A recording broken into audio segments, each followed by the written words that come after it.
வாழ்க்கையிலே ஜெயிக்க வேண்டும், ஜெயம் பெற வேண்டும் என்பது எல்லாருக்கும் இருக்கிற ஒரு பெரிய வாஞ்சை.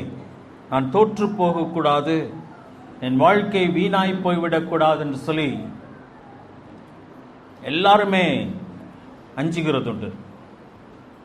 ஆனால் ஜெயம் பெறுவது, வெற்றி பெறுவது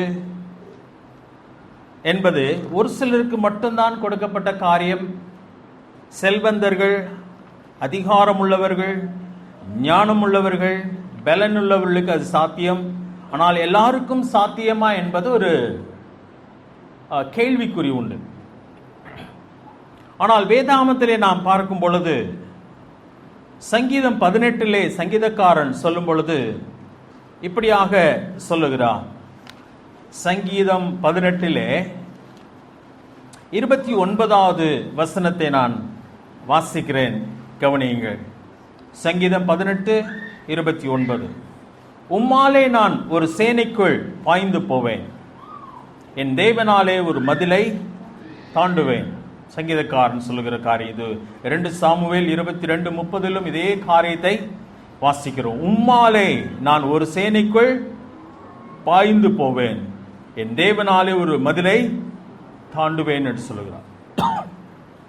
அப்போஸ்தலனாகிய பவுல் பிலிப்பியர் 4வது அதிகாரத்திலே சொல்லும் பொழுது, கிறிஸ்துவினாலே எல்லாவற்றையும் செய்ய எனக்கு பலன் உண்டு என்று சொல்கிறார். அந்த வசனத்தை எடுத்துக்கொள்ளலாம், தெரிந்த வசனம்தான். பிலிப்பியர் 4வது அதிகாரம் 13வது வசனத்தை நான் வாசிக்கிறேன். என்னை பலப்படுத்துகிற கிறிஸ்துவினாலே எல்லாவற்றையும் செய்ய எனக்கு பலன் உண்டு. என்னை பலப்படுத்துகிற கிறிஸ்துவினாலே. அறிவினாலும், பலத்தினாலும், அதிகாரத்தினாலும், பணத்தினாலும் அநேக காரியங்களை சாதிக்கிறவர் இந்த பூமியிலே இருந்தாலும் கூட அதை நாம் மறுக்க முடியாது. ஆனால் தேவனுடைய பார்வையிலே, தேவனுடைய பிள்ளைகளாயிருக்கிற நானும் நீங்களும் அவருடைய பலத்தினாலே நான் சாதிக்க முடியும் என்பதுதான் இந்த காலையில் நாம் பார்க்க போகிறோம். என்னுடைய பலத்தினால் அல்ல, தேவனுடைய பலத்தினாலே. இந்த நாளிலே ஆதியாகமம் 24வது அதிகாரத்திலே ஒரு மனுஷன், ஒரு வேலைக்காரன் தனக்கு கொடுக்கப்பட்ட அழகான ஒரு பொறுப்பை அல்லது தனக்கு மிஞ்சின ஒரு பொறுப்பை அவன் எப்படி செய்து முடிக்கிறான் என்பதை பார்க்க போகிறோம். தெரிந்த சம்பவம், அநேக முறை படித்த காரியங்களாக இருக்கலாம். ஜெபம் மாதமானது ஆரம்பமாகிறது. ஜெபிக்க வேண்டியது எவ்வளவு அவசியம் என்பதை உணர வேண்டும். ஆசைகள் 1000 இருக்கலாம், ஆனால் அந்த ஆசைகள் நம்முடைய வாழ்க்கையில எப்படி நிஜமாய் மாறப்போகிறது? ஆசை என்று சொன்னால் தீமையான ஆசைகளை பற்றி நான் சொல்லவில்லை. யாக்கோபு சொல்கிறார், உங்கள் இச்சைகளை நிறைவேற்ற நீங்கள் விரும்புகிறீர்கள் சொல்கிறார். அதை பற்றி நான் பேசவில்லை. ஆனால் நல் விருப்பங்களை உண்டாக்குகிறவர் யார்தான்? தேவன் நம்முடைய உள்ளத்திலே நல்ல விருப்பங்களை உண்டாக்குகிறார். தேவனுக்காய் சில காரியங்களை செய்ய ஆசைகளை உருவாக்குகிறார். நான் அதை பற்றி பேசுகிறேன். நாளே செழிப்பின் போதனையை போல தோன்றுகிறதுன்னு சொல்லி நினைச்சிடாதீங்க. அதை நான் பேசவில்லை. உலக ஆசீர்வாதத்தை பற்றி நான் பேசவில்லை. அதை ஆண்டவர் கூட்டி கொடுப்பேன் என்று சொல்லிவிட்டார். அதை பற்றி நான் பேச விரும்பவில்லை. ஆனால் தேவன் என் உள்ளத்திலே எழுப்புகிற சில ஆசைகள் அல்லது தேவன் என் கையிலே கொடுக்கிற பணிகளை, வேலைகளை நான் ஏனோ தானவென்று செய்ய போகிறேனா, அதை நான் சிறப்பாக மேன்மையாக செய்து முடிக்க போகிறேனா? என் வாழ்க்கை என்பதை என் கையில கொடுக்கப்பட்ட ஒரு அழகான பரிசாக இருக்கிறது. அது தேவன் கொடுத்த பரிசு. என் வாழ்க்கையில் எனக்கு கொடுக்கப்பட்ட காலங்கள், என் வாழ்க்கை, அதை நான் ஒரு மண்பாண்டத்தை கீழே போட்டு உடைப்பது போல நான் உடைத்து போட போகிறேனா? அதை தேவன் எதற்காய் உருவாக்கினாரோ, என் கையிலே கொடுத்திருக்கிறாரோ, அந்த நோக்கம் நிறைவேற நான் அதை முழுமையாய் பயன்படுத்தி முடிக்க போகிறேனா? அநேகர் தங்கள் வாழ்க்கையை அற்பமான காரியத்திற்காக நாசம் பண்ணி போட்டவர்கள் ஏராளம் உண்டு. சிம்சோனை பற்றி சொல்ல வேண்டுமானால், நியாயாதிபதிகள் புத்தகத்தில் எத்தனையோ ரட்சகர் எழுப்பினார் ஆண்டவர். ஆனால் இந்த மனுஷனை மட்டும் விசேஷமாக எழுப்புகிறார். கிதியோனை எழுப்பினப்ப கிதியோன் சொல்லுகிறான், நான் ஒரு சின்ன குடும்பத்தை சேர்ந்தவனாச்சே, நான் என்ன செய்ய முடியும்னு சொன்ன பொழுது ஆண்டவர் சொல்லுகிறார், அனுப்புகிறவர் நான் அல்லவா உனக்கு இருக்கிற பலத்தோட நீ போ. எக்ஸ்ட்ரா பலன்லாம் அவர் கொடுப்பேன்னு சொல்லல, கொடுக்கவும் இல்லை. நான் உன்னை அனுப்புகிறேன், இருக்கிற பலத்தோட போ. ஒரு மனுஷனை முறியடிக்கிற மாதிரி நீ முறியடிப்பேன்னு சொல்லிட்டார். ஆனால் சிம்சோனை ஆண்டவர் விசேஷமாய் படைக்கிறார். தாயின் வயிற்றிலே அவன் இருக்கும் பொழுதே பரிசுத்தாவியினாலே நிறைந்தவனாக என்று சொல்லி வாசிக்கிறோம். வாலிபனான பொழுது ஆவியானவர் அவனை ஏவினார் என்றெல்லாம் வாசிக்கிறோம். அவன் சிங்கத்தை பிடித்து அப்படியே இரண்டாக கிழித்து போடத்தக்கதாக பலன் பெற்றவனாக இருக்கிறான். தேவன் அவனை பயன்படுத்தத்தக்கதாக தேவன் அவனுக்கு அந்த விசேஷ கிருபையை கொடுத்தார். ஆனால் கேவலமான ஆசைகளுக்காக தன் வாழ்க்கையை நாசப்படுத்தினவன் தான் சிம்சோன். அவனை பற்றி வேதாந்தத்தில் வாசிக்கிறோம். இன்றைக்கு நம்முடைய வாழ்க்கை நம்முடைய கையிலே கொடுக்கப்பட்டிருக்கிறது. நம்முடைய வாழ்க்கையை நாம் என்ன செய்ய போகிறோம்? நம்முடைய வாழ்க்கையை அவர் நோக்கமில்லாமல் என் கையிலே கொடுக்கவில்லை.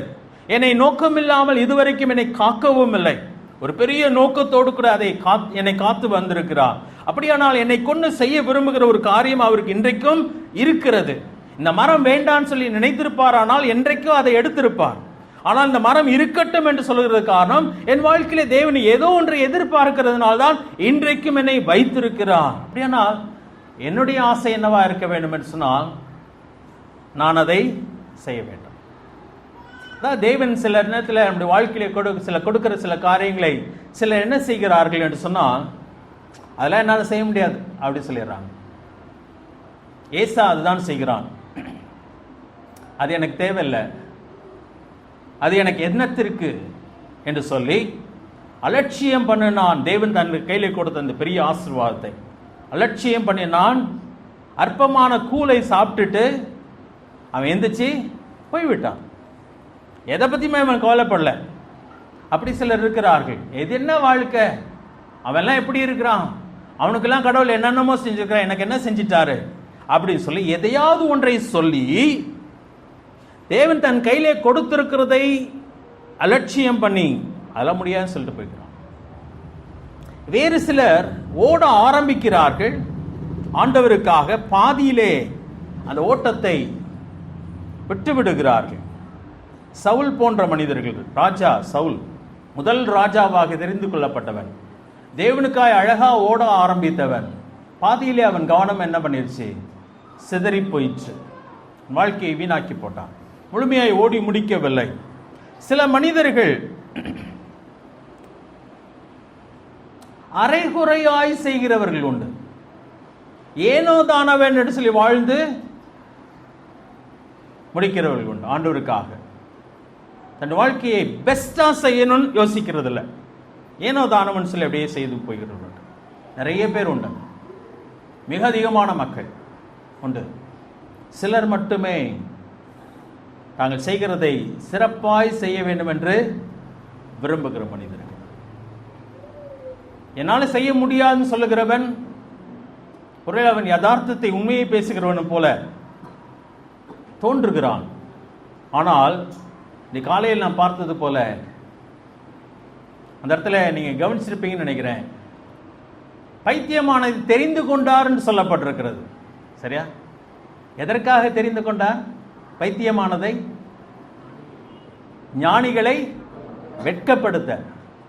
இழிவானதை தெரிந்து கொண்டார், மேன்மையானதை வெட்கப்படுத்த, மேன்மையாய் இருக்கிறவைகளை வெட்கப்படுத்த. அப்படியானால் தேவனுடைய நோக்கம் என்னன்னு சொன்னா, நாம் பலவீனர்களா? ஆம், பலவீனர்கள் தான். நாம் இழிவானவர்களா? இந்த உலகத்தின் பார்வையிலே ஆம், இழிவானவர்கள் தான். ஆனால் தேவன் நம்மை தெரிந்து கொண்டார். எதற்காக தெரிந்து கொண்டார்? ஞானிகளை வெட்கப்படுத்தும்படியாய் தெரிந்து கொண்டார். இப்ப எனக்கும் என்ன வேணும்னு சொன்னா, ஆண்டவரே அதை நான் செய்ய வேண்டும். என் வாழ்க்கையில நீர் எதற்காக பிடித்தீரோ, ஆண்டவர் எப்பயுமே ஏனோதானவன் அரைகுறையாய் செய்து முடிக்கிறவர் அல்ல. நம்முடைய தேவன் எப்படி செய்கிறவர்? எல்லாவற்றையும் 15 காலத்திலே நேர்த்தியாய் செய்கிறவர், பெர்ஃபெக்டா செய்ய முடிப்பார். அதை விட பெஸ்டா அவர் வேறொரு ஆள் செய்யவே முடியாது. அதை போல் அவர் செய்கிறவர். சாலமோனுக்கு ஞானத்தை கொடுத்தவர் சொல்லுகிறா, அதுக்கு மேலே ஒரு ஞானி இருந்ததும் இல்லைன்னு சொல்லுங்க. அவனை ஐஸ்வர்யவான் ஆக்கினா, அதுக்கு மேலே ஒரு ஐஸ்வர்யவான் இருந்ததில்லை என்று சொல்லுகிறார். அப்படிதான் அவர் செய்கிறவர். இன்னைக்கு நம்முடைய வாழ்க்கையிலே நாம் செய்ய வேண்டும். அதில் முக்கியமான ஒரு இடத்தை பெறுகிறது. தாவீது சொல்லும் பொழுது சொல்கிறான், உம்மாலே ஒரு சேனைக்குள் பாய்ந்து போவேன். உம்மாலே என்று சொல்கிறான். தாவீது அதை சொல்லும் பொழுது, அங்கே பவுல் சொல்லும் பொழுது, என்னை பலப்படுத்துகிற கிறிஸ்துவினாலே எல்லாவற்றையும் செய்ய எனக்கு பலன் என்று சொல்கிறார். என்னால் செய்ய முடியாது என்பது 100% உண்மை. ஆனால் நம்மை கொண்டு செய்ய ஒருவர் என்னோடு கூட நிற்கிறார், அதை மறந்துடக்கூடாது. அவர் இல்லாதவர் போல, அவர் என்னோடு கூட நிற்காதது போல நான் பேசவும் கூடாது, செயல்படவும் கூடாது. அவர் இருக்கிறார் என்பதை நான் அறிய வேண்டும். இந்த பகுதியானது என்னை அடிக்கடி உறுத்துகிற ஒரு பகுதி. ஆதியாகமம் 24வது அதிகாரத்தில் இந்த மனுஷனை பார்க்கும் பொழுது எலியேசர் என்ற பெயர் இந்த 24வது அதிகாரத்திலே பயன்படுத்தப்படவில்லை. ஆபிரகாமுடைய ஒரு வேலைக்காரன். அந்த 2வது வசனத்தை வாசிப்போமானால், ஆதியாகமம் 24வது அதிகாரம், இந்த மனுஷன் தனக்கு கொடுக்கப்பட்ட பொறுப்பை அழகாய் செய்து முடித்ததின் காரணம் என்னன்னு சொன்னா, அவனுடைய அழகான ஜெபம். மறந்துடாதீங்க, அவன் எடுத்த முயற்சி அல்ல, முயற்சியும் ஒரு காரணம், அதை நாம் படிக்க போகிறோம். ஆனால் அவன் அதை அழகாய் நேர்த்தியாய் செய்து முடித்ததின் காரணம். சொல்லப்போனா ரொம்ப அழகான ஒரு குடும்பம் என்னன்னா, ஈசாக்கும் எலிசபெத்தும், ரெபேக்காலும் மன்னிச்சுக்கோங்க, சரியா, ஈசாக்கும் ரெபேக்காலும். ஆபிரகாம் கூட சாராள் இறந்த பின்னாடி மனைவி வந்துட்டாங்க. யாக்கோபை சொல்லவே வேண்டாம். ஆனால் ஈசாக்கை பார்த்தீங்கன்னா ரொம்ப அழகான ஒரு குடும்பம். அந்த 25வது அதிகாரத்தில் பார்த்தீங்கன்னா 20 வருஷம் அவங்களுக்கு பிள்ளைங்க இல்லை. யாருக்கு? ஈசாக்குக்கும் ரெபேக்காளுக்கும் பிள்ளை இல்லை. ஈத்து தேசத்தில் போய் அவங்க இருக்கிறப்ப புருஷன் மனைவி அந்த 20 வருஷம் பிள்ளை வேணும்ட்டே நினைக்கல அப்படின்னு நான் நினைக்கிறேன். அவங்க 2 பேரும் அவ்வளோ சந்தோஷமாக இருந்தார்கள், விளையாடி கொண்டிருந்தார்கள். ராஜா பார்க்குறான். ஏன்னா என்ன சொல்லிட்டான், அவங்க அப்பா மாதிரியே ஒரு பையவும் சொல்லிட்டான். யார் தான் இவ? என் சகோதரி என்று சொன்னான். ஆனால் அவங்க 2 பேரும் விளையாடி கொண்டிருந்தாருன்னு சொல்லி வேதத்தில் வாசிக்கிறோம். அதை ராஜா பார்த்துட்டு, நீ என்ன சகோதரிகிட்ட விளையாடுற மாதிரி இல்லையே அப்படி சொல்லுகிறான். அப்போ நான் என்ன யோசித்தேன் என்று சொன்னால், 20 ஆண்டுகள் அவர்கள் பிள்ளையை பற்றி யோசிக்காத நிலைமையிலே அவர்கள் நண்பர்களைப் போல வாழ்ந்து வந்தார்கள் தான் நான் பார்க்க விரும்புகிறேன். ரொம்ப அழகான ஒரு குடும்பம். ஒருவேளை 1000 பிரச்சனைகள் இருந்தது அந்த குடும்பத்துக்குள்ள, இல்லைன்னு சொல்லலை. ஆனாலும் புருஷனும் மனைவியுமாக சந்தோஷமாய் வாழ்ந்த ஒரு குடும்பம். யார் பார்த்த பெண்ணு? அதுதான் சொல்ல விரும்புகிறேன். யார் பார்த்த பெண்ணு? இந்த மனுஷன், ஒரு வேலைக்காரன். அவங்க அப்பா கூட போக முடியல, அவங்க அப்பா கூட பெண் பார்க்க போக முடியல, அவருக்கு வயசாகி போச்சு. இந்த வேலைக்காரன் தான் போய் அந்த பெண்ணை கொண்டு வருகிறேன். நான் அதுக்காக சொல்ல வருகிறேன்னு சொன்னால், அந்த ஒரு மனுஷன் கையிலே ஒரு பொறுப்பை கொடுத்தப்ப அந்த பொறுப்பை மிக அழகாக நேர்த்தியாக செய்து முடித்ததின் ஒரு காரணம் முக்கியமான காரணம் என்ன சொன்னால், அவன் மனசு ஒன்று, அவனுக்கு நல்லா செய்யணுன்ற ஆசை அவனுக்குள்ளே இருந்திருந்திருக்க வேண்டும். என் எஜமானனுக்கு அதை பார்க்கலாம். அதில் சொல்லும்போது சொல்லுகிறான், அந்த 24வது அதிகாரத்தை பாருங்களேன், அதை கூட எடுத்து காமிச்சிடுறேன். அவன் எப்படி ஜெபம் பண்ணுகிறான் என்பதை பார்க்கும் பொழுது 12வது வசனத்தை பாருங்களேன். ஆதியாகமம் 24:12. நல்லா கவனிச்சு வாங்க. நம்ம வாழ்க்கையில் அநேக கதைகளை போல சம்பவங்களை தேவன் நமக்கு எழுதி கொடுத்தது எல்லாமே எதற்காக என்று சொன்னால், திருஷ்டாந்தங்களாக சொல்லப்படும், நமக்கு உதாரணங்களாக, நாம் அதை பின்பற்றத்தக்கதாக தேவன் அதெல்லாம் நமக்கு எழுதி கொடுத்திருக்கிறார். அந்த 12வது வசனத்தில் பார்த்தீங்கன்னா, என் எஜமானனாகிய ஆபிரகாமுக்கு தேவனாய் இருக்கிற கர்த்தாவே, இன்றைக்கு நீர் எனக்கு காரியத்தை சித்திக்க பண்ணி என் எஜமானனாகிய ஆபிரகாமுக்கு தயவு செய்தருளும். சரியா? எனக்கு இதை செய்யறதுனால யாருக்கு ஆசீர்வாதம்? என் எஜமானனுக்கு தயவு கிடைக்கும், அதனால் செய்யணும். சரி, அதை நம்ம அப்புறமா பார்க்கலாம். ஆனால் இந்த மனுஷன் அதை சாதித்தது காரணம் சொன்னால் அவனுடைய ஜெபம். சரியா? ஜெபிக்க வேண்டிய காலங்களிலே ஜெபிக்காமல் காலம் கடந்த காலத்திலே முழங்கால் படியை போடுகிறதுனால பிரயோஜனம் இல்லை. நல்லா புரிஞ்சுக்கோங்க. நீதிமொழிகள் 1 அதிகாரத்திலே அதை தான் ஆண்டவர் ரொம்ப கோபத்தோடு கூட சொல்லுகிறார். பாருங்களேன், நீதிமொழிகள் 1 அதிகாரம், அநேகர் இருக்கிறனால அதை வாசிக்க விரும்புகிறேன். அடிக்கடி நான் அதை வாசித்து காண்பித்திருக்கிறேன். நடுங்க வேண்டும் உங்கள் உள்ளம். ஆண்டவர் என்ன சொல்கிறார் என்பதை பாருங்க. முதல் அதிகாரம் 24வது வசனம். சரியா? ஜோம் பண்ண வாங்க, ஜோம் பண்ண வாங்கன்னு சொன்னா சிலருக்கெல்லாம் நேரம் இல்லை. நேரம் இல்லைல்ல. ஒரு நாள் யாருக்கு நேரம் இருக்காதுன்னா ஆண்டவருக்கு நேரம் இருக்காது. உங்களை திரும்பி பார்க்கறதுக்கு ஆண்டவருக்கு நேரம் இருக்காது. சரியா? வாசிக்கிறேன் பாருங்க. முதல் அதிகாரம் 24வது வசனம். நான் கூப்பிட்டும் நீங்கள் கேட்க மாட்டோம் என்கிறீர்கள், நான் என் கையை நீட்டியும் கவனிக்கிறவன் ஒருவனும் இல்லை, என் ஆலோசனை எல்லாம் நீங்கள் தள்ளி என் கடிந்து கொள்ளுதலை வெறுத்தீர்கள். சரியா? ஆகையால், அடுத்த வசனம் 26வது வசனம். ஆகையால் நானும் உங்கள் ஆபத்து காலத்தில் நகைத்து நீங்கள் பயப்படும் காரியம் வரும்போது ஆகடிகம் பண்ணுவேன், கேலி பண்ணுவேன் சொல்றாரு. எப்படி கேலி பண்ணோன்னா எப்படி நல்லா வந்துருச்சுல, இப்போ வந்துருச்சுல, நம்ம கேலி பண்ற மாதிரி அதே வார்த்தை தான் பயன்படுத்துறாரு. நான் கூப்பிட்டேன் நீ கேட்கல, இன்னைக்கு உனக்கு வந்துருச்சுல, அப்படி கேலி பண்ணுவேன் சொல்லுங்க. ஆகடிகம் பண்ணுவேன். வாசிங்க 27. நீங்கள் பயப்படும் காரியம் புசல் போல் வரும்போதும் ஆபத்து சூறாவளி போல் உங்களுக்கு நேரிடும் போதும் நெருக்கமும் இடுக்கணும் உங்கள் மேல் வரும்போதும் ஆகடிகம் பண்ணுவேன். அப்பொழுது அவர்கள் என்னை நோக்கி கூப்பிடுவார்கள், நான் மறு உத்தரவு கொடுக்க மாட்டேன். அவர்கள் அதிகாலையில் என்னை தேடுவார்கள், என்னை காண மாட்டார்கள். அவர்கள் அறிவை வெறுத்தார்கள், கர்த்தருக்கு பயப்படுதலை தெரிந்து கொள்ளாமல் போனார்கள். என் ஆலோசனை அவர்கள் விரும்பவில்லை, என் கடிந்து கொள்வதில் எல்லாம் அசட்டை பண்ணினார்கள்.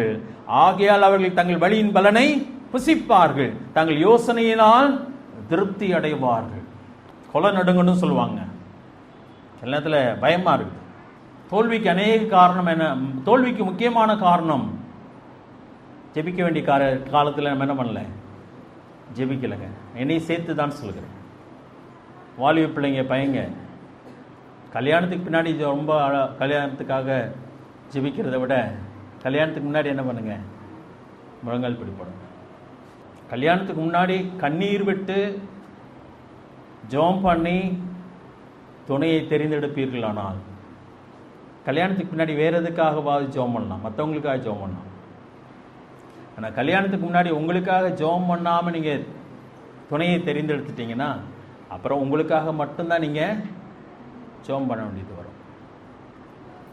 உண்மைங்க, இது விளையாட்டில் மிரட்டவும் இல்லை, ஆனால் இதுதான் உண்மை. எவ்வளவோ பக்தி உள்ளவர்கள், தேவனை தேடுகிற மக்கள், ஊழியக்காரர்கள் இந்த காரியத்திலே தவறு செய்கிறதுனால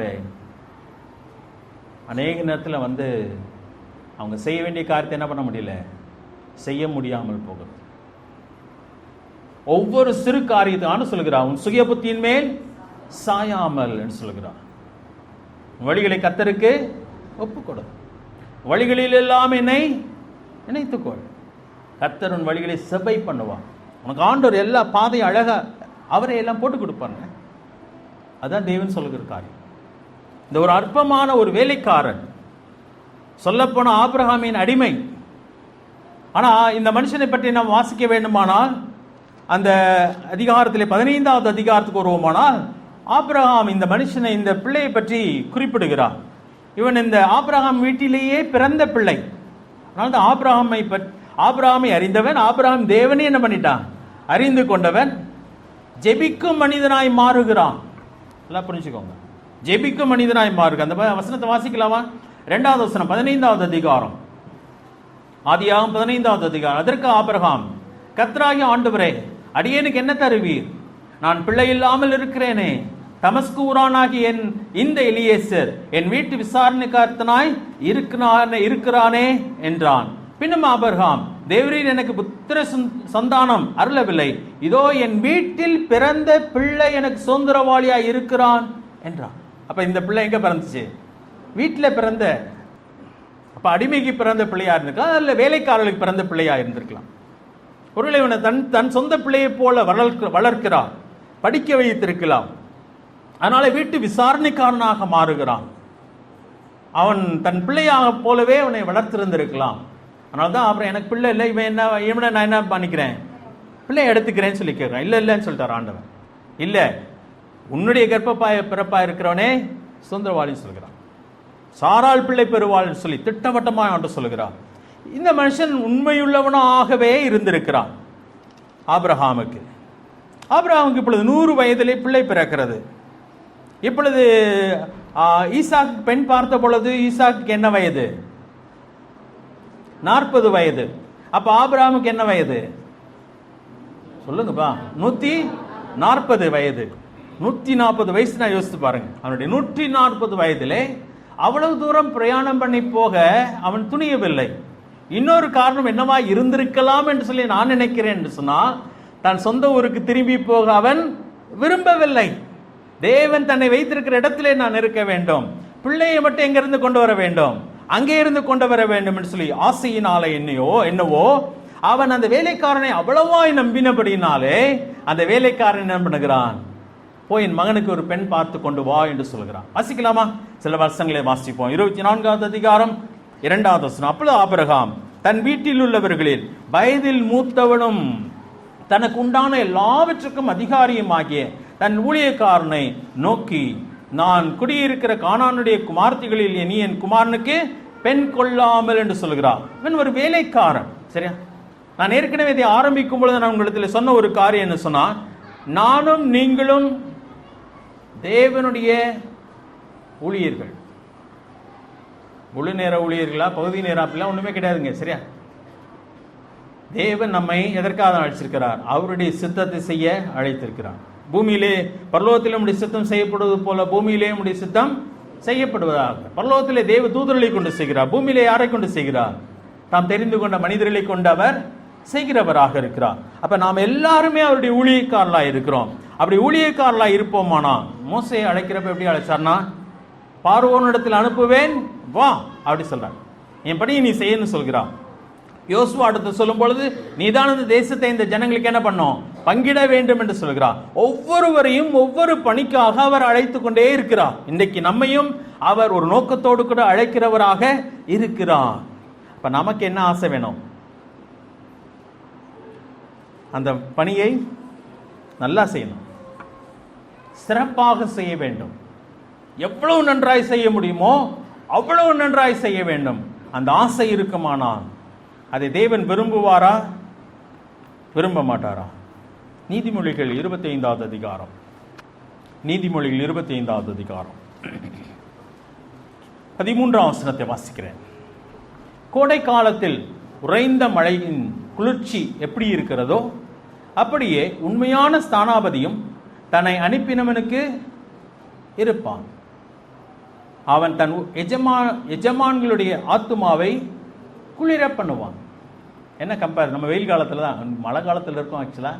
ஆனால் வெயில் காலத்தில் நல்ல குளுன்னு ஒரு மழை பெஞ்சிட்டான். அதான் அங்கே சொல்லு, கோடை காலத்தில் உறைந்த மழையின் குளிர்ச்சி. அதாவது கோடை காலத்தில் மழை தேவைதான், இல்லைன்னு சொல்ல. ஆனால் அது போல என்று சொல்லி கம்பேர் பண்ணிக்கிறான். கோடை காலத்தில் உறைந்த மழையின் குளிர்ச்சி எப்படி இருக்கிறதோ அப்படிதான் உண்மையான ஸ்தானாபதி தன்னை அனுப்பினவனுக்கு இருப்பான். அவன் தன் எஜமானுடைய ஆத்துமாவை குளிர பண்ணுவான். 26:6 பாருங்க. மூடன் தன் கையில் செய்தி அனுப்புகிறவன் தன் கால்களையே மூடன் கையில் செய்தி அனுப்புகிறவன் மூடன் கையிலே செய்தி அனுப்புகிறவன் தன் கால்களையே தரித்து கொண்ட நஷ்டத்தை அடைகிறான். புரியுதா? ரெண்டுக்கும் எவ்வளவு வித்தியாசம் பாருங்களேன். உண்மையான ஸ்தானாபதி அனுப்புனவனுக்கு எப்படி இருக்கானா? இருதயத்தை குளிர பண்ணுறான். ஆபிரகாமுக்கு எப்படி இருந்திருக்குன்னு யோசிச்சு பாருங்களேன். ஒரு நல்ல பெண்ணை பார்த்து கொண்டு வந்தானே, நானே போய் பார்த்து செஞ்ச மாதிரிலப்பா செஞ்சுட்டேன், ரொம்ப சந்தோஷமா இருந்துச்சு. ஆனால் மூடன் கையில் ஒரு செய்தி அனுப்புனா அந்த எஜமான் எப்படி இருக்கான்? தான் சொந்த காலை வெட்டிக்கிட்ட மாதிரி இருக்கும். சரியா? அதான் சொல்ல முடியும். நிறைய வசனம் இருக்கு, அதெல்லாம் அதுக்குள்ள போவேன். சரியா? தேவன் நம்முடைய கையில் ஒரு பணியை கொடுத்திருக்கிறான். தேவன் நம்முடைய கையில் ஒரு பணியை கொடுத்திருக்கிறார். எப்படி செஞ்சு முடிக்க போறோம்? தேவன் நம்முடைய கையில் ஒரு வாழ்க்கையை கொடுத்திருக்கிறார், சில தாளந்துகளை கொடுத்திருக்கிறார். அவருக்காக சில காரியங்களை செய்து முடிப்பதற்காக. என்னால் முடியாது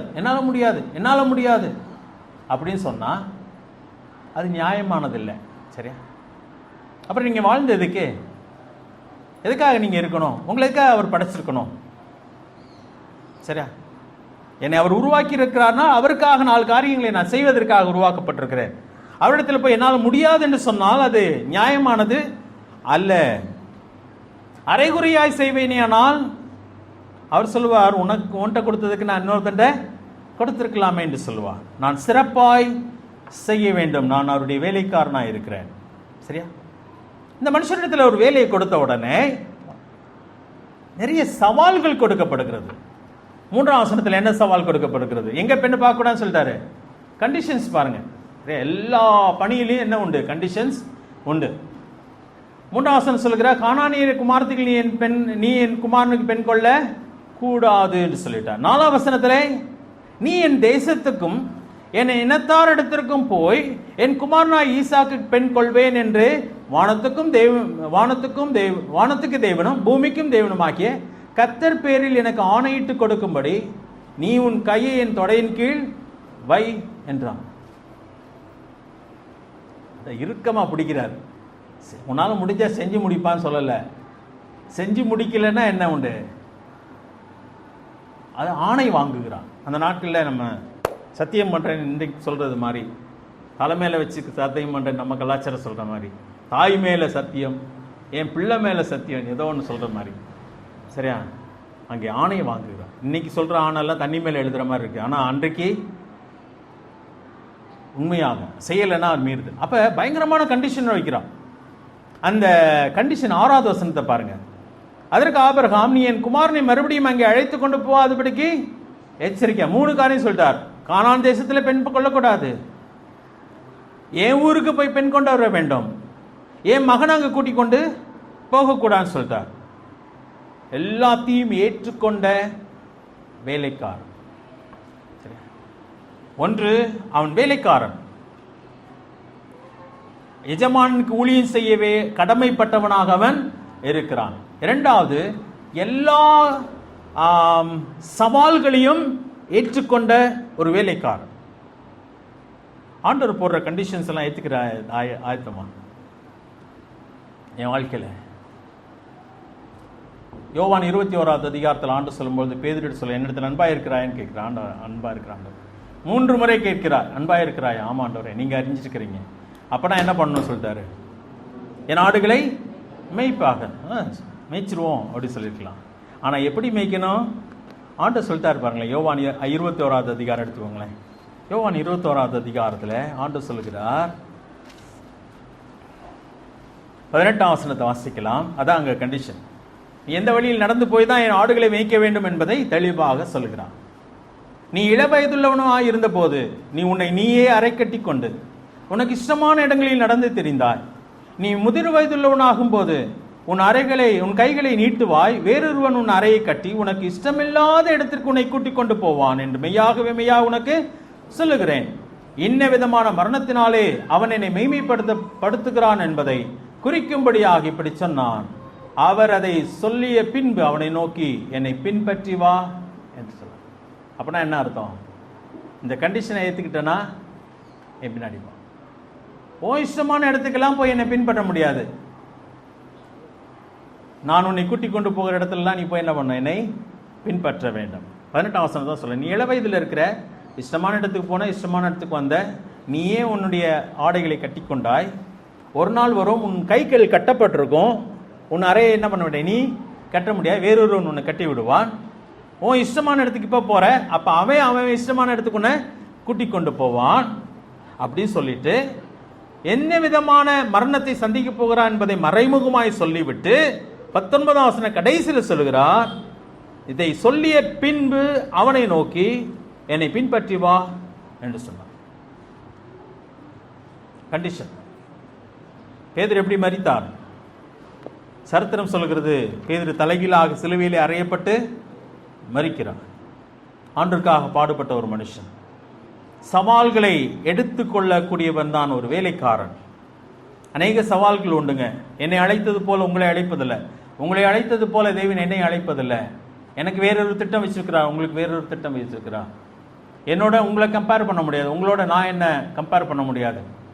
உங்களுக்கு இருக்கிறது மாதிரி எனக்கு இல்லையேன்னு சொல்லி நான் ஏங்கவும் கூடாது. எனக்கு நியமித்திருக்கிற ஓட்டத்தில் நான் பொறுமையோட ஓட வேண்டும். எனக்கு தேவன் வைத்திருக்கிற பாதையிலே நான் தொடர்ந்து ஓடி அவருக்கு நான் சேவை செய்ய வேண்டும். ஆயத்தமா? என்னை பின்பற்றி வா என்று சில ஆண்டவர் சொல்லுகிறார். இந்த வேலைக்காரன் அவர்கிட்ட சொல்ல, என்னங்க இத்தனை கண்டிஷன் போட்டீங்கன்னா எப்படிங்க பெண்ணு பார்க்க முடியும் அப்படின்னு சொல்லலை. அவன் கீழே வாசிக்கிறோம் 24வது அதிகாரத்தில் அவன் சொல்கிறான் 9ஆம் வசனத்தில், அப்பொழுது அந்த ஊழியக்காரன் தன் கையை தன் எஜமானின் ஆபிரகாமுடைய தொடையின் கீழே வைத்து இந்த காரியத்தை குறித்து அவனுக்கு ஆணையிட்டு ஏற்றுக்கொண்டான். வேலைக்காரன் சொல்லப்போனால் இன்னைக்கு ஆண்டவரை நாம் பின்பற்ற ஆரம்பித்த பொழுதே இந்த ஆணைக்கு நம்ம ஒப்பு கொடுத்துட்டோம். சிலுவை சுமந்து நம்மை பின்பற்ற ஆண்டவரையும் சொல்லி கொடுத்து ஒப்பு கொடுத்து தான் அவரை பின்பற்ற ஆரம்பிச்சிருக்கிறோம். ஆனால் நிறைய நேரத்தில் அவர் சொல்லுகிறத எனக்கு செய்ய விருப்பம் இல்லை. நான் விரும்புகிறதை செய்ய விரும்புகிறேன், அவர் சொல்லுகிறதை நான் செய்ய விரும்பவில்லை. அது நல்ல ஊழியக்காரனுக்கு அடையாளம் கிடையாது. அப்போஸ்தலர்கள் 9வது அதிகாரத்தில் அப்போஸ்தலனாகிய பவுலை ஆண்டவர் அழைத்த பொழுது அவன் கேட்கிற கேள்வியும், நான் என்ன செய்ய வேண்டும் என்று நீ சித்தமாய் இருக்கிறீர் என்று சொல்லி அவன் கேட்கிறான். அப்போஸ்தலர்கள் 9வது அதிகாரம் தெரிந்த பகுதிதான் வாசிக்கலாம். சரியா? நம்முடைய அழைப்பு என்ன என்பதை நாம் தெளிவாக அறிந்திருக்க வேண்டும். அப்பொழுதுதான் நாம் அவருடைய சித்தத்தை இந்த பூமியில அழகாய் செய்து முடிக்க முடியும். அப்போஸ்தலர்கள் 9வது அதிகாரம் 15ஆம் வசனத்தை வாசிக்கலாம். அதற்கு கர்த்தர், நீ போ, அவன் புறஜாதிகளுக்கும் ராஜாக்களுக்கும் இஸ்ரவேல் புத்திரருக்கும் என்னுடைய நாமத்தை அறிவிக்கிறதுக்காக நான் தெரிந்து கொண்ட பாத்திரமாயிருக்கிறான். இதை தீர்மானம் எடுத்தது அப்போ பவுல் அல்ல. யார் எடுத்தது? தேவன் சொல்லுகிறான். அவனை நான் எங்கெல்லாம் பயன்படுத்த போகிறேன், புறஜாதிகளுக்குள்ளே பயன்படுத்த போகிறேன், ராஜாக்களுக்குள்ளே பயன்படுத்த போகிறேன், இஸ்ரவேல் புத்திரருக்குள்ளே பயன்படுத்த போகிறேன். 16ஆம் வசனத்தில், என்னுடைய நாமத்து நிமித்தம் எவ்வளவாய் பாடுபட வேண்டும் என்பதை நான் ஏற்கனவே தீர்மானம் எடுத்து விட்டேன் சொல்கிறான். இப்ப யார் அவனுடைய ஓட்டத்தை நிர்ணயிச்சது? பாதையை நிர்ணயித்தது ஆண்டவர் நிர்ணயித்தார். அதற்கு தன்னை ஒப்பு கொடுத்தவனாக தன் பணியை ஆரம்பிக்கிறான். இன்னைக்கு நம்முடைய வாழ்க்கையில தேவன் நம்மை அழைத்தது என்னன்னு சொன்னா, அவர் ஏற்கனவே என்னை பற்றி ஒரு பெரிய அழகான பிளானை போட்டுட்டார். நீ என்னை பின்பற்றி வா என்று சொன்ன பொழுது நான் அவரை பின்பற்ற ஆரம்பிச்சிட்டோம். ஆனால் இப்போ நம்ம சொல்கிறோம், இதெல்லாம் என்னால் செய்ய முடியாது ஆண்டவரே, அதெல்லாம் என்னால் செய்ய முடியாது, நான் இப்படி செய்கிறேன், நான் அப்படி வேணா செய்கிறேன், அப்படி சொல்லிகிட்டே இருக்கிறோம். அது சரியான ஊழியக்காரனுக்கு அடையாளம் கிடையாது. இந்த மனுஷன் ஒரு வேலைக்காரன், அதை அவன் ஏற்றுக்கொண்டவன். அடுத்தது சவால்களையும் ஏற்றுக்கொண்டவன். அடுத்த காரியம் வாழ்க்கையை பார்க்கும் பொழுது கர்த்தரை நம்பி புறப்படுகிறான். 24வது அதிகாரத்தை பாருங்க, 10வது வசனத்தை நான் வாசிக்கிறேன். பின்பு அந்த வேலைக்காரன், இந்த இடத்துல அவன் ஜெபம் பண்ணதாக சொல்லப்படலை, நிச்சயமா ஜெபம் பண்ணியிருக்கலாம். அதுக்கு முன்னாடி இங்கே பார்த்தீங்கன்னா 7ஆம் வசன கடைசியில் பார்த்தீங்கன்னா ஆபிரகாம் சொல்லுகிறார், தம்முடைய தூதனை உனக்கு முன்பாக அனுப்புவார்னு சொல்கிறார். 7ஆம் வசன கடைசியில் சொல்கிறார், தம்முடைய தூதனை உனக்கு முன்பாக அனுப்புவார். அப்ப ஆபிரகாம் ஜெபம் பண்ணி இருக்கலாம், இவனும் ஜெபம் பண்ணி இருக்கலாம், இல்லை என்று சொல்லவில்லை நான். ஆனால் 10வது அதிகாரத்தில் 9ஆம் வசனத்தில் அவன் ஆணையிட்டு கொடுத்தான். 10வது வசனத்தில் அவன் புறப்பட்டாங்க. நல்லா கவனிச்சுட்டு வாங்க, நான் சொல்ல வருகிற அந்த காரியத்தை புரிந்து கொள்ள வேண்டும். 10வது வசனம், பின்பு அந்த ஊழியக்காரன் தன் எஜமானுடைய ஒட்டகங்களில் 10 ஒட்டகங்களை தன்னுடனே கொண்டு போனான். தன் எஜமானுடைய சகல விதமான உச்சிதமான பொருட்களும் அவன் கையில் இருந்தன. அவன் எழுந்து புறப்பட்டு போய் மெசபதோமியாவிலே நாகோருடைய ஊரில் சேர்ந்தான். போயிட்டான், ஸ்பாட்டுக்கு போயாச்சு.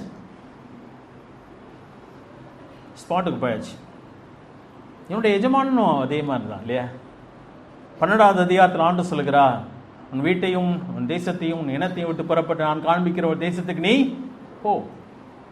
எபிரேயரில் வாசிக்கும் பொழுது ஆண்டு ஆபிரகாமை பற்றி சொல்லப்பட்டிருக்கிறது, அவன் தான் போகிற இடம் என்னதென்று அறியாமல் புறப்பட்டு போனான்.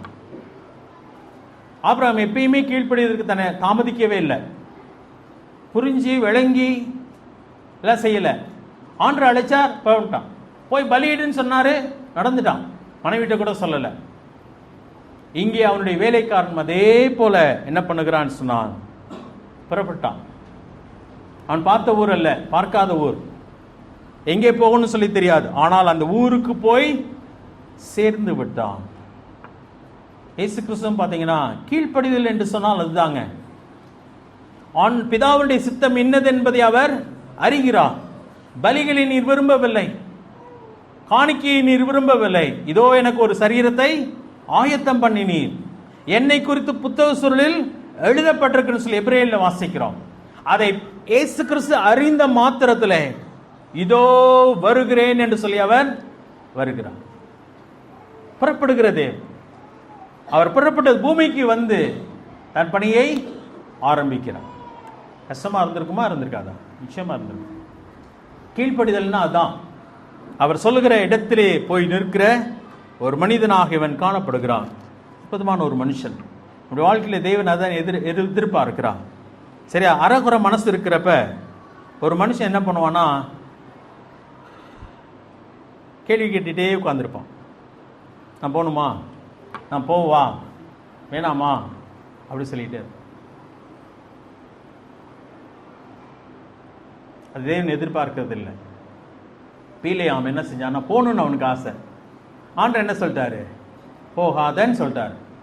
அப்புறம் என்ன பண்ணிகிட்டே இருக்காமே, நான் போகலாமா, நான் போகலாமா கேட்டு நான் போன்ட்டார் ஆண்டவர். சரியா? ஆண்டவர் போக சொன்னால் போக வேண்டும், போகாதே என்று சொன்னால் போகாதிருக்க வேண்டும். கீழ்ப்படிதலை இங்கே அழகாக பார்க்கிறோம். 10வது வசனத்தில் தேவனை நம்பி புறப்பட்டு அந்த இடத்துக்கே போயிட்டான், ஸ்பாட்டுக்கு போயாச்சு. அதுக்கப்புறம் பார்த்தீங்கன்னா ரொம்ப அற்புதமான ஒரு பகுதியை தான் 11வது வசனத்திலிருந்து 14வது வசனம் வரைக்கும் திட்டத்துடன் ஜெபம் பண்ணுகிறான். சும்மா ஜெபம் இல்லைங்க, மொட்டை ஜெபம் கிடையாது. சரியா? ரொம்ப அழகான ஜெபம். 10வது வசனத்தில் எந்த ஊருக்கு வந்து சேர்ந்தான்? மெசொபொத்தேமியாவிலே வந்து சேர்ந்தான். எங்க வந்து சேர்ந்திருக்கலாம்? மெசொபொத்தேமியா அந்த ஊருடைய பார்டர்ல வந்து சேர்ந்திருக்கலாம். ஆனா 11ஆம் வசனத்தில் நல்லா கவனிச்சு பாருங்க. அவன் எங்கே வந்து நிற்கிறான்னு சொன்னால், ஊருக்கு புறம்பே ஒரு தண்ணீர் துறவண்டையிலே தண்ணீர் மொள்ள ஸ்திரீகள் புறப்பட்டு வருகிற சாயங்கால வேளையிலே ஒட்டகங்களை மடக்கி என்று சொல்லி வாசி. ஏன் அந்த தண்ணீர் துறவண்டைக்கு வந்தான்? ஊர் வாசல்லே நின்றுக்கலாம்ல. அவங்களுக்குள்ள மைண்ட்ல ஒரு பிளான் இருக்குது, ஒரு அழகான பிளான் இருக்குது. சரியா? நல்லா கவனிங்க, ரொம்ப முக்கியமான ஒரு காரியம். இவன் என்ன பண்ணியிருக்கலாம்? ஆபிரகாம் சொன்ன மாத்திரத்திலே, சரி நான் ஒரு 10 நாள் கழிச்சு போறேன், அது வரைக்கும் நான் என்ன பண்ணிக்கிறேன், ஜெபம் பண்ணிக்கிறேன், கர்த்தருடைய சித்தம் என்னன்றதை நான் தெரிஞ்சுக்கிறேன்னு சொல்லியிருக்கலாம். அப்படி அவன் சொல்லலை. ஆபிரகாம்கிட்ட ஆணை எடுத்து கொடுத்த உடனே அவன் என்ன பண்ணிட்டான்? எல்லா தேவையானதெல்லாம் எடுத்துட்டு கிளம்பிட்டான். ஊர் வாசல்ல வந்து ஜெபம் பண்ணிருக்கலாம், ஊர் வாசல்லையும் வந்து ஜெபம் பண்ணல. எங்கே வருகிறான்? நேரடியாக நான் சொல்றதை ஃபாலோ பண்ணிட்டே வரீங்கன்னு நினைக்கிறேன். சரியா? அந்த துறவண்டைக்கு வருகிறான், தண்ணீர் எடுக்கும் இடத்திற்கு வருகிறான். ஏன்னு சொன்னா அவன் மனசுல ஏற்கனவே வரும்பொழுதே அவனுக்குள்ள என்ன வந்துருச்சு? ஒரு பிளான் உருவாயிடுச்சு. ஒரு திட்டத்தோடு கூட வருகிறான். தான் என்ன செய்ய போகிறான், தான் எப்படி அதை செய்ய போகிறான் என்ற ஒரு அழகான திட்டத்தோடு கூட ஊர் வாசலுக்கு வந்தவன் அல்ல, இப்பொழுது துறவண்டைக்கு வந்து நின்று அவன் ஜெபம் பண்ணுகிறவனாக இருக்கிறான். அந்த ஜெபம் எப்படி சொல்லி இருக்கு பாருங்களேன். 11ஆம் வசனம் கடைசியில பாருங்களேன். ஒட்டகங்களை மடக்கி தனக்குள்ளே சொல்லிக் கொண்டது என்னவென்றால், முழங்கால் படியும் போடல, கையையும் உயர்த்தல, கண்ணையும் மூடினதாக தெரியல, தன் மனதிலே தனக்குள்ளே சொல்லிக் கொண்டது என்னவென்றால். ஆண்டவர் அப்படிப்பட்ட ஜெபத்தை சொல்றார் இல்லையா? அந்தரங்கத்தில் இருக்கிற தேவனோடு கூட அந்தரங்கத்திலே பேசு, அந்தரங்கத்திலே அதை கேட்கிற தேவன். யாருக்குமே தெரியாது என் மனசிலே ஓடுகிற ஆசைகள், என்னோட மனசிலே ஓடுகிற திட்டங்கள், என்னுடைய ஆழமான மனதிலே தேவன் போட்ட விருப்பங்கள் யாருக்குமே தெரியாது. என் ஏக்கம். ஆண்டவரோடு கூட பேசுகிற ஒரு பழக்கம் உண்டா உங்களுக்கு? தாவீது 62ஆம் சங்கீதம் என்று நினைக்கிறேன். நடுச்சாமத்திலே நான் விழிக்கும் பொழுது நடுச்சாமத்திலே நான் உம்மை தியானிக்கிறேன் என்று சொல்லுகிறான். ஆண்டவரோடு கூட பேசுகிற ஒரு பழக்கம், ரொம்ப அழகான ஒரு பழக்கம். 63ஆம் சங்கீதம் 6ஆம் வசனம், என் படுக்கையில் நான் உம்மை நினைக்கும் போது ராச்சாமங்களில் உம்மை தியானிக்கிறேன். ஆண்டவரோடு கூட பேசுகிற ஒரு பழக்கம்.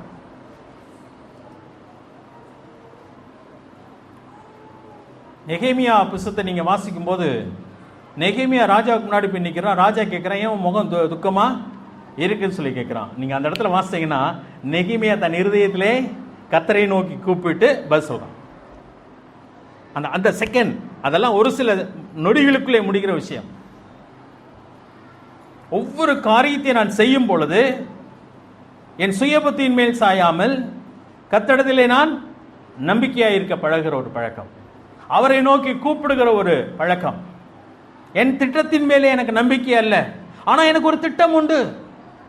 திட்டத்தோடு கூட தான் அந்த ஊருக்கு போகிறேன். திட்டத்தோடு கூட துறவண்டிக்கும் போயாச்சு. ஆனால் எனக்கு யாருடைய உதவி வேணும்? இப்ப என் தேவனுடைய உதவி வேணும். நான் செய்ய வேண்டியதை நான் செய்து முடிச்சாச்சு. இப்ப நான் ஒரு திட்டத்தோடு கூட நிற்கிறேன். ஆனால் தேவன் என்ன செய்ய போகிறான் என்பது எனக்கு தெரியவில்லை. நான் வந்து நின்று அவரிடத்தில் அவன் கேட்கிறான். அதான் ரொம்ப அழகான ஒரு காரியம். நான் வாலிப பிள்ளைங்கிட்டையும் பையன்கிட்டையும் நான் கேட்கிறேன், உங்களுடைய வாழ்க்கையின் திட்டம் என்ன? உங்கள் வாழ்க்கையில் என்ன செய்ய போறீங்க? உங்களுடைய ஆசை என்ன? ஆண்டுக்கா என்ன சாதிக்க போறீங்க?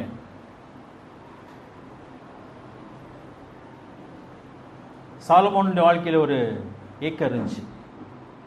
சின்ன வயசுலேயே அவனை ராஜாவா தேவன் ஏற்படுத்திட்டார். என் மனசில் அது ஓடிக்கிட்டே இருக்குது. எப்படி இவ்வளோ பெரிய ராஜ்யத்தை என்னால் கட்டி காக்க முடியும்? அப்பா செஞ்சிட்டாரு, நான் எப்படி செய்ய முடியும்?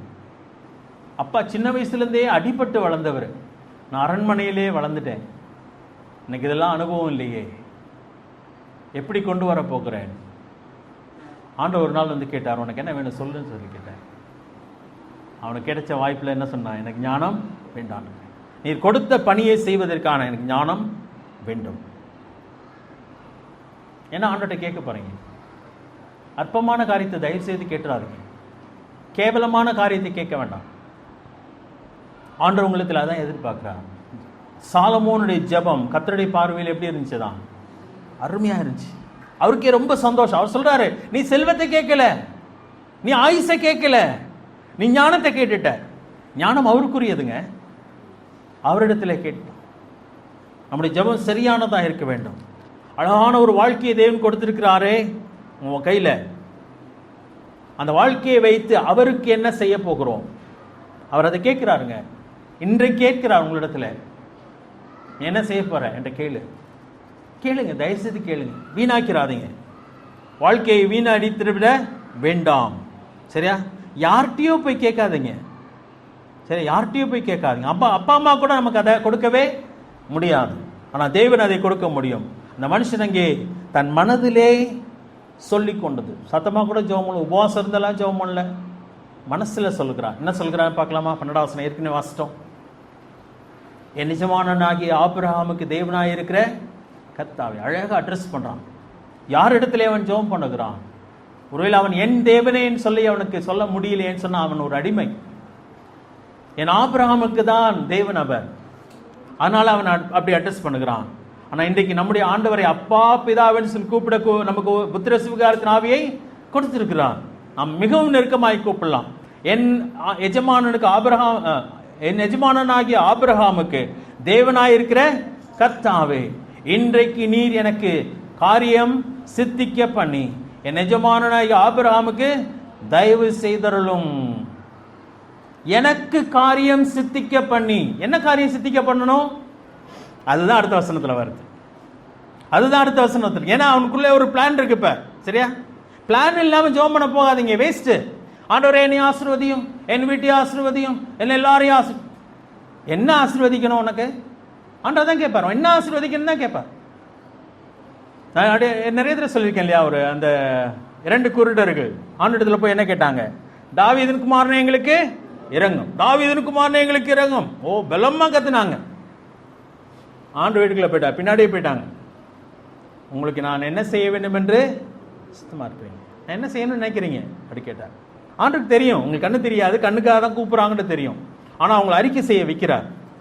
அப்போ அவங்க கேட்குறாங்க, நாங்கள் பார்வையடைய வேண்டும், உங்கள் விருப்பத்தின்படி ஆக கடவுன்னு சொல்கிறான். சரியா? இந்த மனுஷன் சொல்லுகிறான், இன்றைக்கு நீ எனக்கு காரியம் சித்திக்க பண்ணி, நான் வந்த வேலை கரெக்டா முடியும் ஆண்டவரே, நான் இப்படி ஒரு பிளான் வச்சிருக்கிறேன்னு சொல்லி அழகா சொல்லுகிறான். அதன் மூலமாக என் எஜமானனுக்கு தயவு செய்தரலாம். 13 வசனம்.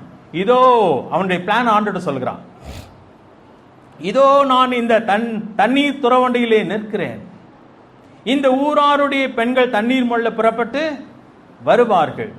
நான் குடிக்க உன் குடத்தை சாய்க்க வேண்டும் என்று நான் சொல்லும் போது குடி என்றும் உன் ஒட்டகங்களுக்கும் குடிக்கும்படி வார்ப்பேன் என்றும் சொல்லும் பெண் எவளோ அவளே நீர் உம்முடைய ஊழியக்காரனாகிய ஈசாக்குக்கு நியமித்தலாய் இருக்கவும் என் எஜமானனுக்கு அனுக்கிரம் செய்தீர் என்று நான் அதனாலே அறியவும் செய்தருளும் என்றான். யாருடைய சித்தத்தை அறியறதுக்கு? தேவனுடைய சித்தத்தை அறிவதற்காக. அழகான ஒரு இதே மாதிரி ஒரு ஆள் செஞ்சாரே, எங்கேயோ செஞ்சாரே, யாரும் சொல்ல முடியுமா? தேவனுடைய சித்தத்தை அறிகிறதுக்காக கிதியோன். Very good. கிதியோன் அவனுக்கு ஒரே பயம். ஆண்டவர் எவ்வளோ சொல்றாரு, ஆனால் சொல்றான், உன்னுடைய சித்தம் அறிஞ்சிக்கிறதுக்காக நான் என்ன பண்ணேன்னா, நான் ஒரு தோலை விரிச்சிடுவேன். என்ன பண்ண, தோல் மட்டும் நனையணும், பூமி காய்ச்சிருக்கணும். அதே மாதிரி ஆயிடுச்சு. இன்னும் அவனுக்கு என்ன பண்ணல, சந்தேகம் தீரல, பயம் தீரல. உடனே சொல்றான், தோல் மட்டும் காய்ச்சிருக்கணும், பூமியெல்லாம் நனைஞ்சிருக்கணும் சொல்றான். அதே மாதிரி ஆயிடுச்சு. அதுக்கப்புறம் அவனுக்கு தைரியம் வந்துச்சு. ஆனால் ஆண்டருக்கு தெரியுது, இன்னும் அவனுக்குள்ள என்ன இருக்கு, பயம் இருக்குன்னு. அடுத்த தடவை நீ பாளையத்துக்கு போய் பார்ப்பான்னு சொல்ற. அங்கே ஒரு சம்பவம் நடக்குது. சரியா? அதாவது ஒரு பணியை செய்வதற்கு முன்னாடி நமக்கு தெளிவும் நமக்கு அவசியமா அவசியம் இல்லையா? அவசியம். அதில் ஆண்டவர் வந்து நம்முடைய வாழ்க்கையில் சொல்றாரு, நீ என்ன பிளான் வச்சிருக்கமா, நீ சொல்லு. நீ என்ன பிளான் வச்சிருக்க, என்ன ஆசை வச்சிருக்க, என்ன செய்யணும் சொல்லு. நம்முடைய ஆசைகளை நிறைவேற்ற விரும்புகிற தேவன். நல்ல ஆசைகளா இருக்கணும். சரியா? நான் ஏற்கனவே சொல்றேன், யாக்கோபு சொன்ன மாதிரி உங்கள் இச்சைகளை நிறைவேற்ற விரும்புகிற காரியங்களா இருக்கக்கூடாது.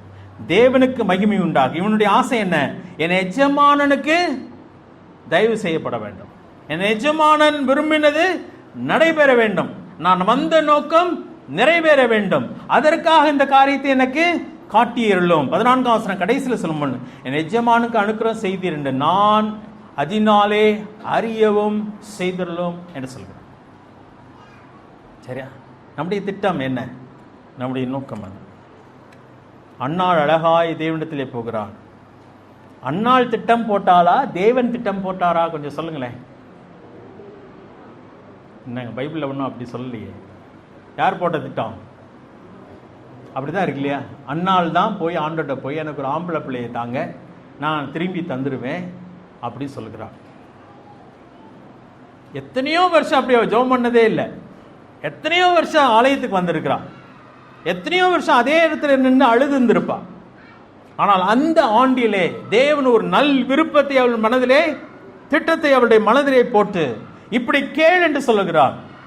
அதெல்லாம் வெளியே சொல்லப்படல. அவள் கேட்கிறாள், எனக்கு ஒரு ஆண் பிள்ளையை தாரும், அது பால் மறந்த பின்னாடி அதை உமக்கே நான் கொடுத்து விடுவேன் சொன்ன பொழுது அந்த பையன் தாங்க சாமுவேல் தீர்க்கதரிசியாக விளங்குகிறது. நம்முடைய வாழ்க்கையில் என்ன திட்டம், அதை ஆண்டவர் கனம் பண்ணுகிறவராக இருக்கிறார். என்ன வேண்டும், ஆண்டவர் அதை கனம் பண்ணுகிறார். சரியா? இந்த மனுஷன் அழகாய் கேட்கிறதை இங்கே பார்க்கிறோம். ஒரு சில காரியங்கள் சொல்லி நான் முடித்து விடுகிறேன். அதுக்கப்புறம் 21ஆவது வசனத்துக்கு வந்துடலாம். 21ஆம் வசனத்தில் ஒரு காரியம் நடக்கிறது. அந்த மனுஷன் அவளை குறித்து ஆச்சரியப்பட்டு, கர்த்தர் தன் பிரயாணத்தை வாய்க்க பண்ணினாரோ இல்லையோ என்று அறியும் பொருட்டு மௌனமாயிருந்தான். ரொம்ப நேரம் வாய்வை திறக்கல, அதிர்ந்து போய் நிற்கிறான். ஏன் சொன்னா, அந்த 15ஆம் வசனத்தில் வாசிக்கும் பொழுது அவன் இப்படி சொல்லி முடிக்கும் முன்னே, இதோ ஆபிரகாமுடைய சகோதரனாகிய நாகோரின் மனைவி மில்காலுடைய குமாரராகிய பெத்துவேலுக்கு பிறந்த ரெபேக்காள் குடத்தை தோள் மேல் வைத்துக் கொண்டு புறப்பட்டு வந்தான். மனசுக்குள்ள சொல்லிட்டு இருக்கிறப்பே அடுத்து நிமிர்ந்து பார்க்கிறான், எடுக்க அந்த ஒரு பிள்ளை வந்துட்டு இருக்கிறான். அவ தான் இவருடைய மக அப்படிலாம் தெரியாது அவனுக்கு. ஒரு பெண் வந்து கொண்டிருக்கிறாள். 16ஆம் வசனம், அந்த பெண் மகாரூபவதியும் புருஷன் எறியாத கன்னிகையுமாயிருந்தாள். அவள் துறவிலே இறங்கி தன் குடத்தை நிரப்பிக்கொண்டு ஏறி வந்தாள். அப்பொழுது அந்த ஊழியக்காரன் அவளுக்கு எதிர்கொண்டு ஓடி, உன் குடத்தில் இருக்கிற தண்ணீரில் கொஞ்சம் குடிக்கத்தா தர வேண்டும் என்றான். அதற்கு அவள், குடியும் என் ஆண்டவனே என்று சீக்கிரமாய் குடத்தை தன் கையில் இறக்கி கொண்டு அவனுக்கு குடிக்க கொடுத்தாள். கொடுத்த பின், உம்முடைய ஒட்டகங்களுக்கும் குடித்து தீரு மட்டும் அவைகளுக்கும் ஒன்று வார்ப்பேன் என்று சொல்லி சீக்கிரமாய் தன் குடத்து தண்ணீரை தொட்டியிலே ஊற்றிவிட்டு இன்னும் மொண்டு வர துறவண்டியிலே ஓடி அவனுடைய ஒட்டகங்களுக்கெல்லாம் மொண்டு வார்த்தாள். இவனுக்கு எப்படியா இருந்திருக்கும்? கொஞ்ச நேரம் நிக்கிற இடம் புரிஞ்சிருக்காது. ஏன்னா இப்பதான் சொல்லுகிறான், அது அப்படியே நடக்குது. அப்பதான் அந்த 21ஆம் வசனத்தில் வாசிக்கிற இந்த பகுதி வாசிக்கிறோம். கர்த்தர் தன் பிரயாணத்தை வாக்கிய பண்ணினாரோ இல்லையோ என்று அறியும் பொருட்டு மௌனமாய், அவனுடைய சித்தத்தை பர்ஃபெக்டா அறிஞ்சிக்கிறதுக்காக பொறுமை உள்ள ஒரு மனுஷன். அவசரப்படலைங்க அந்த இடத்துல, அவன் அவசரப்படவே இல்லை. நீதாமா உன்னதாமா தேடி வந்தேன் அப்படிலாம் வசனமெல்லாம் அங்க அவன் பேசல, அமைதலா இருந்துட்டு. ஏன்னா அவனுடைய ஆசை என்னன்னா, அந்த பெண் அழகான பெண்ணு தான், புருஷன் தெரியாத கன்னிகை தான். ஆனா இதுதானா என்பதை அறிவதற்காக வாயை அடக்கி அமைதலாக காத்திருக்கிற காரணம் தேவனுடைய சித்தத்தை அறிவதற்காக. அது தெரிஞ்ச மாத்திரத்திலே அந்த பிள்ளை எல்லாம் ஊத்தி தீர்த்த உடனே அந்த பிள்ளைக்கு கொடுக்க வேண்டியதெல்லாம் கொடுத்துதான் 23ஆம் வசனத்துல, நீ யாருடைய மகள் எனக்கு சொல்ல வேண்டும், நாங்கள் உன் தகப்பன் வீட்டிலே ராத்தங்க இடம் உண்டா என்றான். ஒண்ணுமே அந்த பிள்ளையை பத்தி தெரியாது அவனுக்கு. அமைதலாக அவன் காரியத்தை செய்கிறான். எதுக்காக வந்தான்றதோ சொல்லல. 24ஆம் வசனம், அதற்கு அவள், நான் நாகோருக்கு மில்கால் பெற்ற குமாரனாகிய பெத்துவேலின் மகள் என்று சொன்னதுமன்றி எங்களிடத்தில் வைக்கோலும் தீவனமும் வேண்டிய மட்டும் இருக்கிறது, ராத்தங்க இடமும் உண்டு என்றார். அப்பொழுது அந்த மனுஷன் தலை குனிந்து கர்த்தரை பணிந்து கொண்டு, என் எஜமானாகிய ஆபிரகாம் தேவனாய் இருக்கிற கர்த்தருக்கு ஸ்தோத்திரம், அவர் தம்முடைய கிருபையும் தம்முடைய உண்மையும் என் எஜமானை விட்டு நீக்கவில்லை. நான் பிரயாணம் பண்ணுகையில் கர்த்தர் என் எஜமானுடைய சகோதரன் வீட்டுக்கு என்னை அழைத்து கொண்டு வந்தார் என்றான்.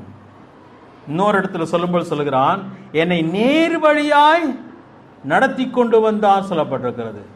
நேர் வழியாய் நடத்தி கொண்டு வந்த தேவன் என்று சொல்லி 48ஆம் வசனத்தில் பாருங்க. அவன் அந்த விலைக்கு சொல்லும் பொழுது அந்த வீட்டில் போன பின்னாடி சொல்லுகிறான், தலை குனிந்து கர்த்தரை பணிந்து, நான் என் எஜமானுடைய சகோதரன் குமார்த்தியை அவர் குமாரனுக்கு கொள்ள என்னை நேர் வழியாய் நடத்தி வந்த என் எஜமானாகிய ஆபிரகாமின் தேவனாகிய கர்த்தரை ஸ்தோத்திரிக்கிறேன். நேர் வழியாய், சுத்தல, நேர் வழியாய் கொண்டு வந்து. ரொம்ப கஷ்டமான காரியங்க. இதை பேசும்போதும் பயமா தான் இருக்கு. என் வாழ்க்கையிலையும் அதே பிரச்சனைகள். உங்களுக்கு என்ன பிரச்சனை உண்டோ அதே பிரச்சனை எனக்கும். தேவனுடைய சித்தத்துக்கு அறிவதற்கு அந்த பொறுமை எனக்கு அவசியம். நான் பேசுறதுனால நான் எல்லாம் பர்ஃபெக்டா இருக்கேன் அல்ல, கிடையாதுங்க. பயப்படுகிறேன். தேவன் அதான் எதிர்பார்க்கிறேன். அப்ப அந்த நம்முடைய ஜெபம் ரொம்ப ரொம்ப அவசியம், மிக மிக அவசியம். கொஞ்சமும் பிசகாமல் தேவனுடைய திட்டத்தை அறிவது, தேவனுடைய சித்தத்தை செய்வது, நம்முடைய வாழ்க்கையிலே அதை செய்து முடித்தவர்களாக இந்த உலகத்தை விட்டு கடந்து போவது என்பது ஒரு அற்புதமான காரியம். எல்லாருடைய வாழ்க்கையிலும் பிசகுகள் உண்டு. ஆபிரகாம் பிசகினானா பிசகி இருக்கிறான், தாவீது பிசகினானா பிசகி இருக்கிறான், இல்லை என்று சொல்லவில்லை. ஆனால் நம்முடைய ஆசை என்னன்னா, ஆண்டவரே நான் பிசகாமல் ஓட வேண்டும், பூரணமாய் நான் செய்து முடிக்க வேண்டும் என்ற ஆசை இருக்குமானால் நிச்சயமாக நாம் செய்ய முடியுங்க. அதுக்கு தாங்க ஜெபம் ரொம்ப அவசியம். உள்ளத்தின் ஆழத்தில் ஜெபம், தனிப்பட்ட வாழ்க்கையிலே ஜெபம், குடும்ப வாழ்க்கையிலே ஜெபம், சபையிலே இப்படிப்பட்ட வாய்ப்புகள் கொடுக்கப்படும் பொழுது அவருடைய சமூகத்திலே காத்திருக்கிற காரியம். சரியா? பெண்ணு பார்க்குற விஷயம் மட்டும் இல்லைங்க. என் வாழ்க்கையிலே தேவன் எனக்கு கொடுத்திருக்கிற அந்த படிப்பை கூட நல்லா செய்யணும், என் கையில் கொடுத்திருக்கிற தொழிலை நல்லா செய்யணும். எல்லாவற்றுக்கும் மேலாக என் வாழ்க்கையை நான் தேவனுக்காய் சரியாய் செலவு செய்ய வேண்டும். என்னை நான் சரியாக வாழ்ந்து முடிக்க வேண்டும், தோற்று போகக்கூடாது, அரைகுறையாய் செய்து நான் கடந்து போகக்கூடாது. பவுல் சொல்லும் பொழுது, நல்ல போராட்டத்தை போராடினேன், ஓட்டத்தை முடித்தேன், விசுவாசத்தை காத்து கொண்டேன், எனக்காக நீதியின் கீழம் வைக்கப்படும். சரியா ஓடி முடிச்சிட்டேன்னு சொல்லி நான் சொன்னவனாக இந்த கடந்து போக வேண்டுமானால் ஒவ்வொரு நாளும் ஆண்டவரே நான் சரியாக செல்ல எனக்கு கிருபை தாரும், நேர் வழியா என்னை நீ நடத்தி அருளும் என்று சொல்லி ஆண்டோட சமூகத்திலே காத்திருப்போமானால் நிச்சயமாக உங்களுடைய வாழ்க்கை வீண் போகாது. தயவுசெய்து மற்றவங்களோட கம்பேர்லாம் பண்ண வேணாங்க. என் வாழ்க்கை என் கையில் கொடுக்கப்படும், நான் தான் வாழ வேண்டும். உங்களுக்காக நான் வாழ வேண்டிய அவசியம் இல்லை, நீங்க எனக்காக வாழ வேண்டிய அவசியம் இல்லை. நம்ம எல்லாருமே யாருக்காக வாழ போகிறோம்? தேவனுக்காக. ஏன்னா அவர் தான் என் வாழ்க்கையை கொடுத்தா. அது யாருக்கு ஆசீர்வாதம்? என் தேவனுக்கும் ஆசீர்வாதம். என் வாழ்க்கையை என் எஜமானனுக்கு நான் செய்ய வேண்டியது செய்து முடித்தேன் என்ற பூரண மகிழ்ச்சி எனக்கு உண்டு. அதான் எலியேசர் அனுபவிச்சிருப்போம். இந்த பெண்ணை அழைத்து கொண்டு ஆபிரகாமிடத்தில் கொண்டு வந்து விட்ட பொழுது, ஈசாக்கினிடத்திலே கொண்டு வந்து விட்ட பொழுது பூரண சந்தோஷம் யாருக்கு இருந்திருக்கும்னு சொன்னா அந்த எலியேசருக்கு இருந்திருக்கும். என் எஜமானன் சொன்னதை நான் செய்து முடித்தேன்னு சொல்லி காலமெல்லாம் மகிழ்ச்சி அடைந்தவனாக அவன் இருந்திருப்பான், சந்தேகமே கிடையாது. நம்முடைய வாழ்க்கை கூட அப்படித்தான் இருக்க வேண்டும். ஆண்டத்தில் கேட்கலாம், ஆண்டவரே நான் அப்படிப்பட்ட ஒரு வாழ்க்கை வாழ வேண்டும். அப்படியானால் என் வாழ்க்கையில் ஜெபம் சரியாக அவசியம்.